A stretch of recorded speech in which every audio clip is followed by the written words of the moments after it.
अस्सलाम वालेकुम बहन भाइयों, बेटे बेटियों, वेलकम टू माई चैनल। आज की वीडियो का अनुमान है कि हमें अल्लाह पर तो यकीन ही नहीं रह गया। हम तो अल्लाह पर यकीन ही नहीं रखते। कैसे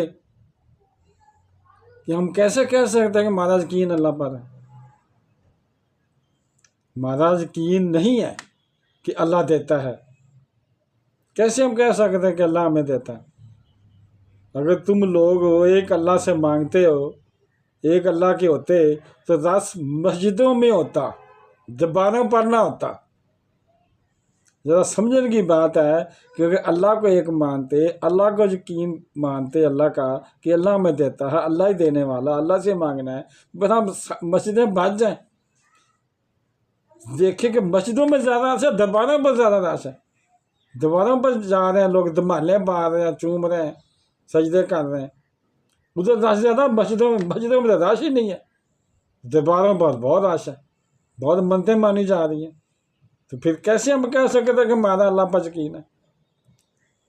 हम तो वो दरबारों पर यकीन रखते हैं। अगर अल्लाह पर यकीन रखते हैं तो मस्जिदों में जाएं, मस्जिदें भरी जाएं। वो एक सजदा तू जिसे गिरां समझता है, गिरां का मतलब भारी, जिस सजदे को तू भारी समझता है, भारी समझ का सजदा नहीं करता, हजार सजदों से देता है निजात। यानी एक सजदा जो अल्लाह को करना है, जो हजार सजदे तू करता है दरबारों पर जाकर, उससे निजात देता है। अल्लाह ताला इतना नायत फरमाता, आप अल्लाह को सजदा करें। तो बहन भाइयों, बेटे और बेटियों, आपको समझ आ गई होगी कि हमें अल्लाह पर यकीन होना चाहिए या नहीं होना चाहिए, या हम रखते हैं यकीन या नहीं रखते।